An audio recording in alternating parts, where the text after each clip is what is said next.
So I'd like to talk about the things that need to be in place for growth. I've done another video on sales and marketing and one on growth. So this is part of that series. So starting to think about the redesign and reassignment around sales and marketing and the go-to-market. I've got the next few slides will talk about the other parts of this process. So just thinking about redesigning the sales force, and I've done another video on that, but thinking about the salespeople that we have, what they sell and who they're selling to. So what customer base do we have? Are we going to be selling the same products from each of the companies, the target and the acquirer, across to those customers? Does one have a longer list of customers, what products and what prices? So starting to think about the sales force, and then obviously starting to think about the bonuses, the products, and how that works. What support people have we got behind them? And we'll talk a little bit about product managers and telesales and the support people that go around either selling products or services, and understanding what each salesperson actually sells, what their skill set is, and what we're going to want in the future after the deal is complete and once we've combined the sales forces. Remembering that the sales forces rely on sales information coming out of systems, and we need to consolidate that data quickly to be able to ensure that we've got one sales force. Thinking about the sales pitches, so are we changing the brand? Are we changing the marketing materials, the websites? What is going to happen and how are we going to change those, and when are we going to change those? And obviously thinking about the questions that customers are going to ask, as well as the questions that our sales forces are going to ask, and having answers that are useful and helpful for both. Now that we've understood the sales force and the products they're going to be selling, we can think about the bonuses. Are we going to bonus for cross-sell? Are we going to do that temporarily? For example, we might say, well, you should be selling these new products and services. There's no extra bonus.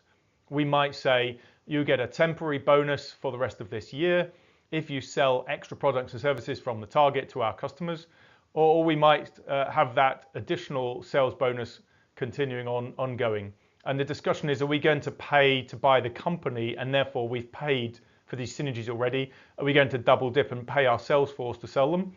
But if we don't do something to move sales forward, will sales actually grow? Was the purpose of the deal achieved? So understanding what budget we've got for increasing sales, as well as how to increase sales. So enabling people to increase sales, thinking about the computer systems. So if a target company starts selling our products and services to their customers, can they actually order those products through their computer system? If not, for a period of time, how do we resolve that issue? So some of the things that crop up time and time again, there's standard issues that crop up in sales and marketing and increasing sales and growth and revenue, and just having an answer for these. So also thinking about the account manager, is there overlap between the accounts? So does the target and the acquirer have the same customer? Who is going to deal with the customer as of day one and ongoing, and when are we going to be thinking about that, and how are we going to understand that there is overlap and make sure that we don't look, we need to look professional to our customers. So what is an appropriate period of time to have that overlap in place? And really we should resolve that issue as soon as possible, because there will be conflict between the salespeople if they're both selling to the same customer, if there is overlap in the product range. So then starting to think about customer segmentation, what customers have we got, what prices have we got, what is the profit we're making around each product and each customer, and sometimes we realize that we're making a loss on some customers, and so do we need to put the price up on those?